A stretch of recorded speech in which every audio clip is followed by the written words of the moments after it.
de los antimicrobianos, que en realidad sería una aplicación de los conceptos que ya manejamos en farmacocinética y farmacodinamia a lo que sería antimicrobiano. Si sabemos que el término antimicrobiano hace referencia a fármacos utilizados para el tratamiento de microorganismos, entonces incluye bacterias, virus, hongos, parásitos y demás. Entonces es un tema bastante amplio que lo vamos a ir desarrollando porque tenemos varios capítulos para desarrollar todo eso. Entonces sabemos que la farmacocinética, ¿qué era?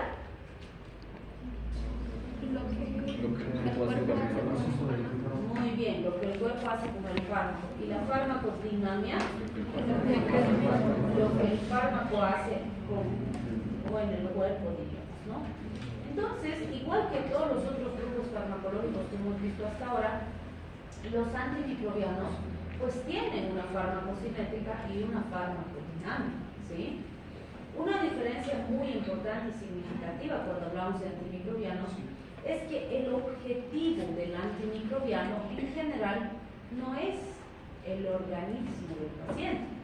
El objetivo del antimicrobiano, como dice su nombre, es matar a un microorganismo, ¿sí? O de alguna forma interferir en su crecimiento, su desarrollo, su multiplicación. Entonces, en ese proceso de farmacocinética, farmacodinamia, normalmente el sitio donde va a llegar el fármaco no necesariamente va a ser un sitio diana en el paciente o un receptor en el paciente. Por ejemplo, cuando hablamos de los fármacos que actúan en la síntesis de pared bacteriana, nosotros ni siquiera tenemos la maquinaria para sintetizar pared, porque nuestra célula no tiene pared, ¿sí? Y el sitio específico van a ser las proteínas fijadoras de penicilina que está dentro de la célula bacteriana, ¿sí? Entonces, vamos a ir viendo que hay algunas diferencias muy importantes a considerar. Y por supuesto, si mi objetivo es llegar al interior de la célula para producir ese efecto, si es un fármaco que no entra a la célula, no me va a servir de nada. Entonces, ahí pues entra o tiene un papel muy importante la biodisponibilidad del antimicrobiano, porque nos va a permitir entender el grado y la velocidad con la que el fármaco pasa a la sangre y alcanza su sitio diana a través del sistema circulatorio. Y obviamente, dependiendo de la vía específica que utilicemos, esto va a ser diferente. Es así que si ustedes estuvieran, por ejemplo, con una faringoamigdalitis bacteriana leve o moderada, lo más probable es que les demos tabletitas para que tomen, ¿no? Porque no es un cuadro muy complejo, entonces podemos impregnar de a poco y que poco a poco vaya ingresando el fármaco, impregnando las células y produciendo su acción. Pero si estuvieran con una faringoamigdalitis cutácea, así, pero severa, que apenas están muy apartadas, sus salivita están mal, les vamos a pinchar, ¿no? Les vamos a dar intramuscular y en su caso tal vez intravenoso, porque queremos que rápido llegue el antimicrobiano en grandes dosis hasta su sitio diana, para que rápidamente ustedes puedan mejorar, ¿sí? Entonces vean, igual que con los otros fármacos, la decisión de la mejor dosis depende, y de la mejor vía por supuesto, depende de cómo está el paciente, porque por una u otra vía puedo alcanzar niveles diferentes en tiempos diferentes. Y ahí vemos este cuadrito que ya lo habíamos visto cuando hemos hablado de cinética en generalidades, ¿se acuerdan? ¿Cuál sería la relevancia de la vancomicina si hablamos o decimos que esta tiene absorción oral de 0?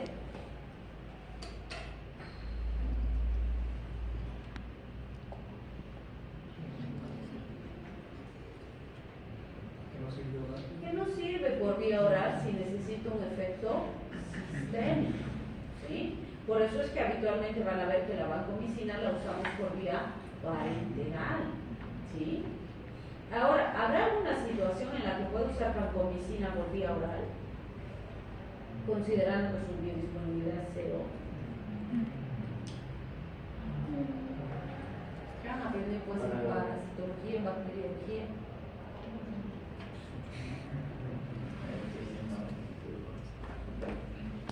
Cuando tengo tengo infecciones por Clostridium difficile y no responde a los tratamientos convencionales que son en base a imidazólicos como el metronidazol, le doy vancomicina por vía oral. ¿Sí? No es el tratamiento de primera elección, de hecho, porque reservamos la vancomicina sobre todo para infecciones hospitalarias. Pero si el paciente no responde, sí puedo darle vía oral vancomicina. ¿Y por qué en ese caso la biodisponibilidad de 0 es irrelevante? Porque no necesito que se absorba. Necesito que actúe en la luz intestinal donde está el Clostridium y no que se absorba ni que se distribuya en el sistema. ¿Sí? Entonces vean, cada uno de estos, como hemos dicho en generalidades de fármacos, va a ser relevante en relación a la administración del fármaco en particular. No hay absolutos en medicina, como decimos, ¿no? Que todo bueno, todo malo. No. Depende de la situación específica que estemos manejando. ¿Sí? Bien, esto también ya lo conocemos. ¿Por qué nos interesa la vida media del fármaco cuando hablamos de antimicrobianos? ¿Se acuerdan que hicimos la relación de las curvas?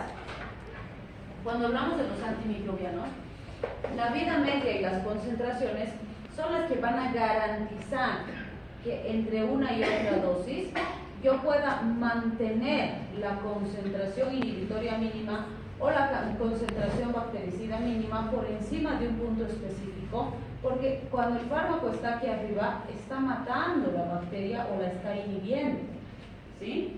Pero si se baja de ese parámetro, no va a ser suficiente y va a empezar a generarse resistencia bacteriana. ¿Por qué esto es importante? Porque todos jugamos un papel súper importante en la resistencia.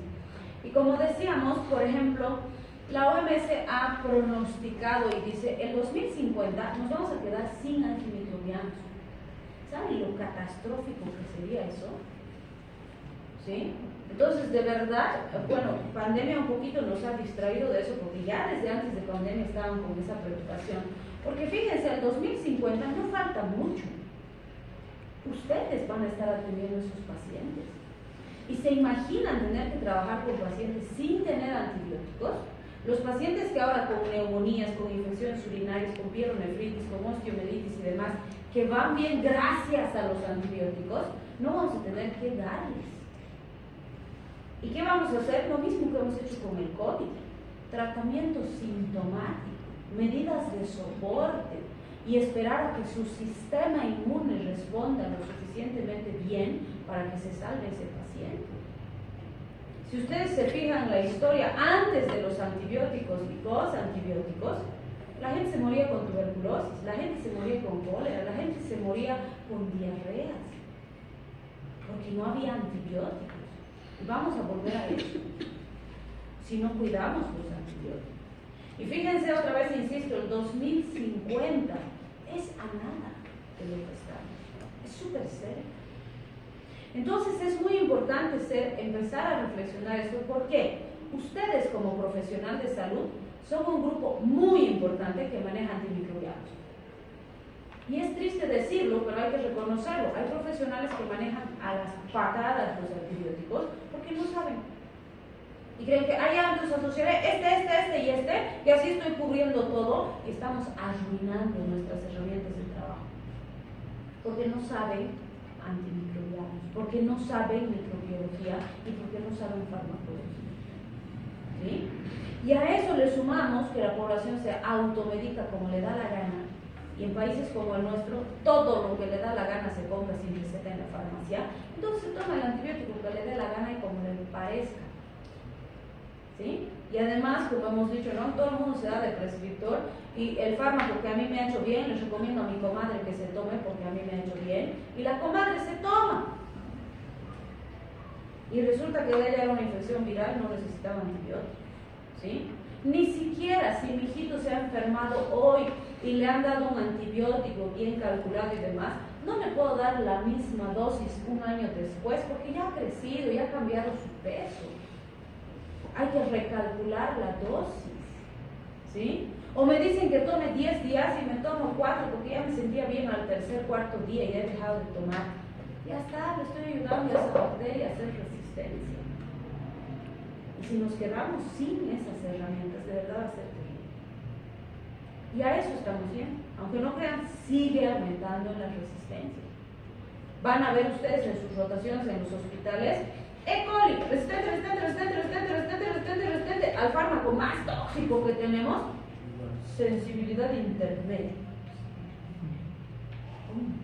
Así nos están saliendo los cultivos y antiprogrammas. Eso de verdad es útil. ¿Sí? Entonces hay que empezar a manejar bien y a concientizar a la población, porque si no nos unimos todos, nos van a ganar las bacterias. ¿Sí? Nos están ganando.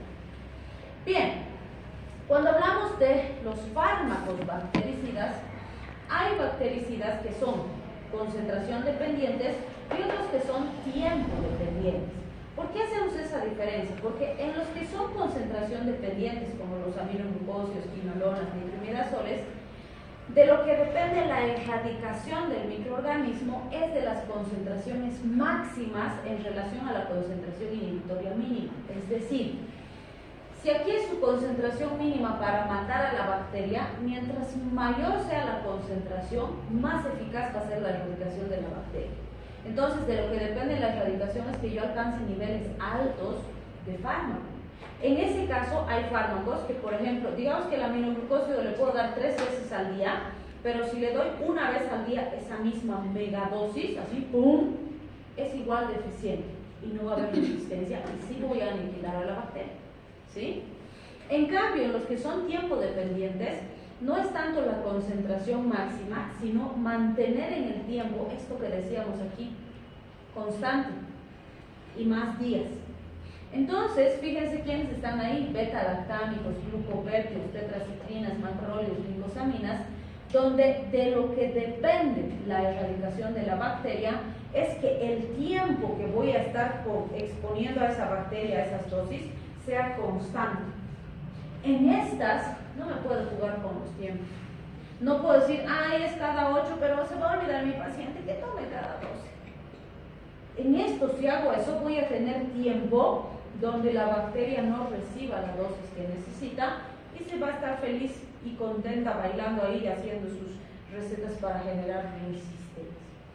¿Sí? Entonces, vean, obviamente me van a decir, pero a mí me han dado amoxi, por ejemplo, que se debe dar cada 8. Me han dicho que como era de 1 gramo, entonces podía tomar nomás cada 12. No, no está bien. La dosis es de 500 miligramos a 1 gramo cada 8. ¿Cuándo se puede tomar cada 12? Cuando asocio con otros fármacos, porque ahí aumenta la potencia, hay sinergismo. Pero si es solo amoxi, aunque sea de 1 gramo, igualito tengo que tomar cada 8, porque es tiempo dependiente, no es dosis dependiente.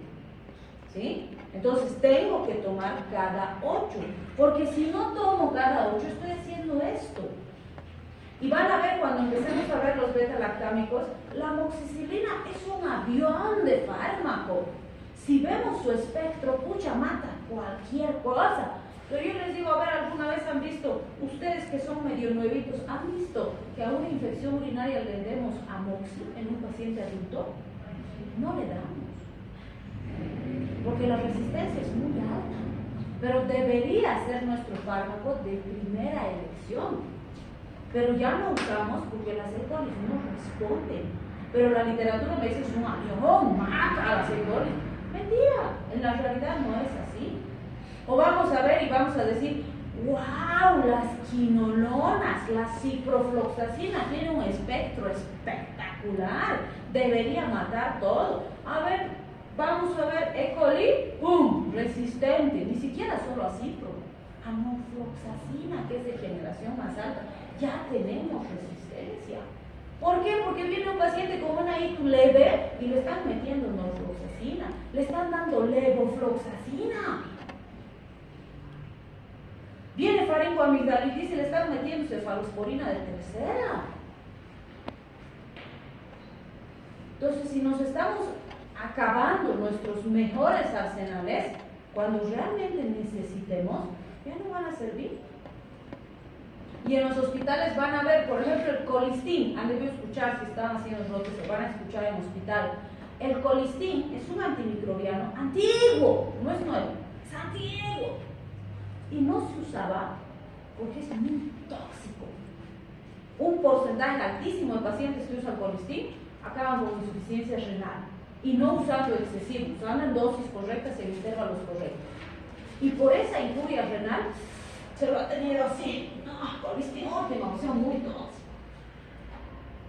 Pero como ahora estamos con infección resistente, sensible, solo colistin. Ni modo, estamos teniendo que usar de nuevo un fármaco tan tóxico y sí, riesgo-beneficio. Se cura de su infección, pero queda con insuficiencia renal. Es un precio muy caro para manejar una infección, pero no hay otra opción. A eso estamos llegando. ¿Se dan cuenta? Y por eso aquí, muchas les enfatizo bastante. Nosotros tenemos que generar cambio, pero tenemos que lograr que la población entienda y que nos ayude. Porque si tenemos población que le pica su garganta, va, se compra una acitromicina y se toma una. Ay, ya le picar. Y encima recomienda, ¿no? Porque vino la comadre y dice, ay, es que mi compadre me ha dicho que cuando le pica su garganta, esta tabletita azul se toma y le hace bien. Solo que me ha dado miedito a mí tomar. Y le preguntaré, ¿te fijas? Acitromicina. Y la población hace lo que le da la gana con los antibióticos. Y en pandemia, pobrecita, nuestros macróleos, que es un grupo hermoso, maravilloso, buenísimo, muy útil, hemos perdido mucho en resistencia con la pandemia, porque a la acitromicina la han hecho tiras. Entonces, tenemos graves problemas con antimicrobianos. ¿Y ustedes creen que las transnacionales invierten mucho en antimicrobianos? Desde hace años no hay grandes inversiones. Sí, algo se está investigando, ¿no? Pero no es como al principio, porque cuando llegó la era de los antibióticos, ¡pum! Así que, ¡wow! Antibióticos, todo el mundo quería producir. Pero ahora, si se ponen a pensar a nivel lucrativo, no les sirve a las transnacionales. Porque cuando tienes una infección bacteriana, ¿cuánto tiempo haces de tratamiento? 10 días. Después ya no sigues tomando, ¿no? Entonces, ¿es rentable para ellos? No, mejor invierten en tratamiento de diabetes, tratamiento de hipertensión. El paciente va a tomar toda su vida, eso da plata, ¿no? Entonces el interés en invertir en antimicrobianos tampoco es algo. Otro factor importante que tenemos en contra. Pues hay que cuidar lo que tenemos. Porque no estamos generando fármacos con la misma velocidad que estas sinvergüenzas forman resistencia. ¿Sí? Bien, y como les decía, me van a decir, pues, no, pero yo me he tomado amoxi de 1 gramo cada 12 y me he curado, claro. Porque el sistema inmune ahí juega un papel importante. Pero no quiere decir que con 1 gramo cada 12 no va a servir el fármaco, pero un fármaco bactericida lo has vuelto bacteriostático. Y si tu sistema inmune es competente, lo va a erradicar las bacterias que quedan. Pero si una cepita por ahí queda con esa información, esa va a generar resistencia. Y nos vamos a dar cuenta cuando ya exista resistencia. ¿Sí? Entonces, si quieres un fármaco bacteriostático, usa pues un bacteriostático, pero no arruines nuestros bactericidas. Usa correctamente lo que debes usar, lo que necesites. ¿Sí? Pero no arruines las herramientas que tenemos, porque eso nos sirve a todos en el mundo. ¿Sí? Bien. Entonces, fíjense, las que son tiempo dependientes, como decíamos, mejoran su eficacia si las dosis son más frecuentes. El tiempo es fundamental. Si combinamos fármacos, eso nos ha permitido en el tiempo a veces recuperar fármacos. Por ejemplo, los fármacos que tenemos en nuestro esquema de tuberculosis son altamente eficaces gracias a la combinación de fármacos. ¿Sí? Entonces, muchos fármacos que ya los estábamos perdiendo, hemos asociado y nos ha permitido recuperarlos. Pero si los usamos sin criterio, igualito los vamos a perder. Es solo cuestión de tiempo. Usar fármacos que alteran su eliminación también puede servir. Si hace que se elimine menos el fármaco, se queda más tiempo, se mantiene más tiempo alta la concentración y entonces son más eficaces. ¿Sí? Dosis más altas, infusiones continuas también pueden mejorar la eficacia. ¿De qué va a depender? ¿Qué bacteria es? Y sobre todo de su espectro de sensibilidad o de resistencia. Bien, el volumen de distribución ya sabemos qué es, ¿no es cierto? Ya lo hemos definido bien en fármaco 1. Sabemos que el volumen de distribución de un fármaco depende si es liposoluble, si es hidrosoluble, el tamaño y el peso molecular de la molécula y si se une o no se une a proteínas. Y esto es fundamentalmente importante porque de todos estos factores depende que el fármaco pueda llegar hasta el sitio donde lo vamos a utilizar, ¿sí? O donde se va a aplicar. Entonces, esto ustedes ya saben. Si el volumen de distribución del fármaco es alto, ¿qué significa?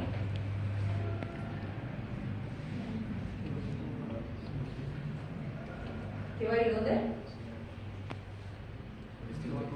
Que se va a distribuir en los tejidos, se va a salir de los vasos. Y por eso decimos que es no homogéneo, porque nunca se salen porcentajes iguales a cada tejido, sino que se puede ir más al hígado, menos al pulmón, más al intestino, no sabemos. En cambio, cuando el volumen de distribución es bajito, el fármaco se queda dentro de los vasos sanguíneos y eso significa que es homogéneo, porque en los vasitos permanece circulando y se distribuye porque es un espacio líquido con movimiento, ¿sí?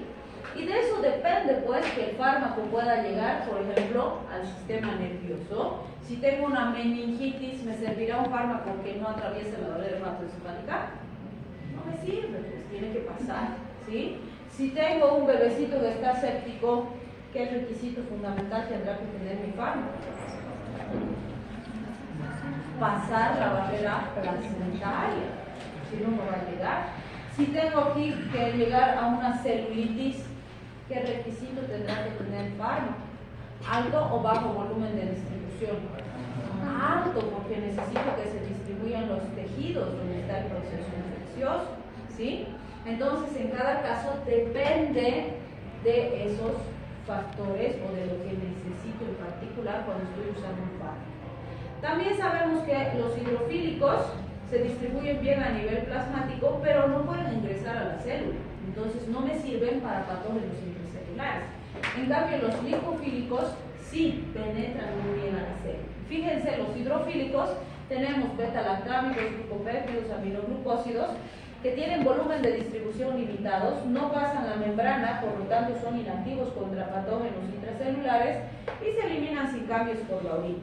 En cambio, los macrólidos, las quinolonas, las tetraciclinas tienen volumen de distribución amplio, ingresan a la célula porque pasan la barrera, la bicapa lipídica, y se eliminan después de metabolizarse por el hígado. Necesitan transformarse para que el riñón los pueda eliminar. Y fíjense, estos son más hepatotóxicos porque el hígado los tiene que procesar, ¿sí? Aplicando todo lo que hemos visto en fármaco 1. La unión a proteínas también sabemos que es importante en relación a esas características cinéticas, ¿no es cierto? Recuerden que la albúmina es un sitio de unión inerte para los fármacos. Entonces, los que tienen baja unión a proteínas tienen alta concentración plasmática, pasan a los tejidos de forma significativa, se metabolizan más, sus vidas medias son más cortas y se excretan más fácilmente. En cambio, los que tienen alta unión a proteínas tienen las características contrarias, ¿sí? Bien, acá tenemos algunos porcentajes de unión a proteínas. Por ejemplo, fíjense, la nitrofurantoína, 0, ¿sí? La ceftriaxona, 97%. Entonces, si les pregunto aquí entre la ceftriaxona y la nitrofurantoína, que es el otro extremo, ¿cuál se elimina más rápido? La nitrofurantoína, pues porque no está unida a proteínas, ¿no? ¿Sí? Entonces, ese es el análisis que tenemos que hacer y eso también nos ayuda a entender cómo se van a comportar. ¿Cuál de estos fármacos sería el que tiene menos riesgo si tengo un paciente desnutrido?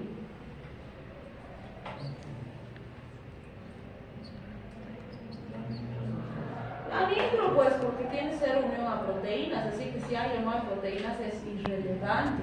¿Cuál sería más peligroso? ¿Sí? Entonces, vean, para este análisis es que me sirve entender esas características. Esto ya sabemos, cierto? Metabolismo fase 1, metabolismo fase 2 a nivel hepático. Sabemos que el objetivo fundamental del metabolismo es transformar fármacos poco solubles en fármacos más solubles para poderlos eliminar del organismo. Fase 1 hace esa transformación a la molécula soluble expresando o introduciendo un grupo polar. Hemos dicho que los más comunes son los grupos oxidrilos, los grupos aminos y los grupos sulfidrilos, ¿no es cierto? Y pues sabemos que cimetidina, ketoconazol compiten por el hierro para la formación del grupo SEM. La eritromicina, troleanomicina producen inactivación catalítica del P450. El cloranfenicol produce desactivación del P450.